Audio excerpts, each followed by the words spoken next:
તો આપણે દીવ જવાનો સામાન બધું હેલ્મેટ વેલ્મેટ લઈ લીધું છે. તો ભાઈ અટાણે જે કોઈ આપણો વિડીયો જોવે છે વ્લોગ એડ સુધી જોઈજો. અટાણે આપણે જવાનું છે દીવ. ખળખટી ઠંડીમાં જવાનું છે. દીવમાં જેટલો ફરવાલાયક સ્થળ છે એ માહોલ અમે તમને દેખાડીશું. તો અમારો વ્લોગ તમે એડ સુધી જોઈજો.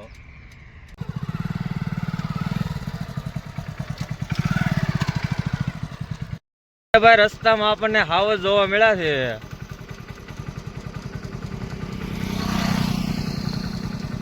કેવા છે હાવજ કોમેન્ટ કરજો.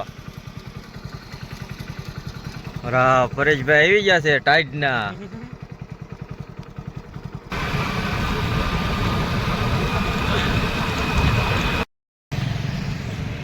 તો અમે દીવની અંદર એન્ટ્રી કરી લીધી છે. આ તમે જોઈ શકો છો આ બધા મકાન. અને હજી તો અંદર આવ્યા જ છે અને હજી તો આગળ જાવ એટલે મોજે મોજ જ છે. ખાલી બના રહેજો તમને મજા આવે. અંદરનો નજારો હજી બાકી છે. એ તો તમને લાલ બધે દેખાડવાનું છે.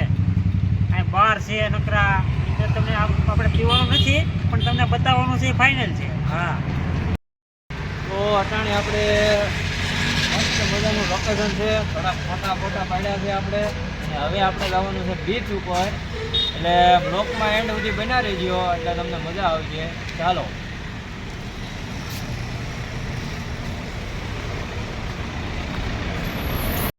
હવે ગાડી અમારા પરેશભાઈ હાંકશે કારણ કે હવે ચેકપોસ્ટ આવી છે અને આપણી પાસે લાયસન્સ નથી. જવા દો. એનો નજારો બાકી કાંઈ ઘટે નહીં. હવે એન્ટ્રી થઈ છે આપણી.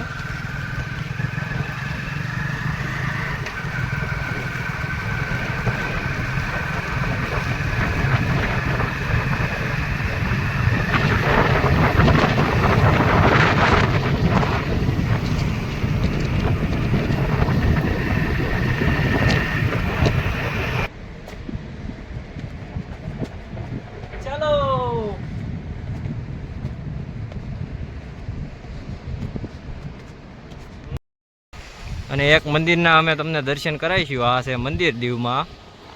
એનો નજારો આવો છે. પરેશભાઈ અમારા હાલ્યા થાય છે.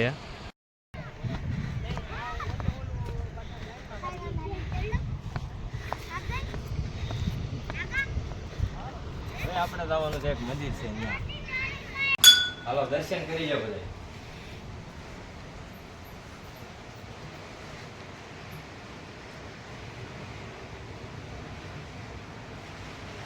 અને અહીંયા પણ પાણી એવું આવે છે પણ રોઢાનો નજારો હોય ને તો અહીંથી પાણી આવે છે. ને એ પાણી આ બે કાર્ય ભટકાય છે.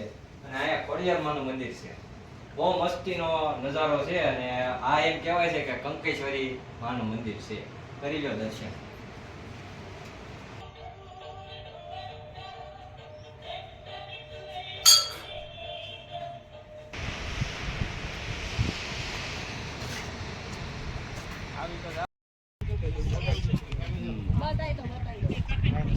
જો આવું મોડેલ છે.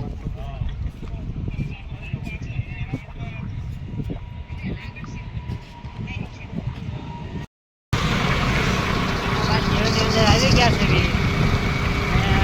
એક હોય કે છે સેક્સ પોસ્ટ બીજી આવવાની છે હમણાં. પોલીસવાળા લગભગ હશે. એ તો કાંઈ મજા નથી આપશે પોલીસવાળા. ત્યાં તો હશે લગભગ. તો ત્યાં ધ્યાન રાખવાનું છે અમારે. ખૂબ મોજ કરવાની છે.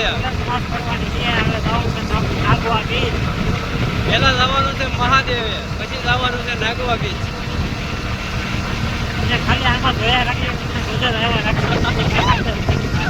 હા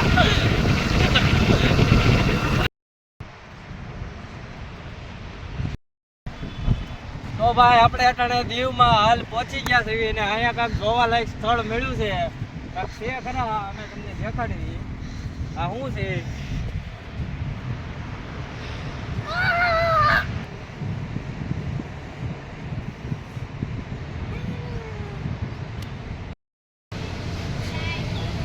ચલો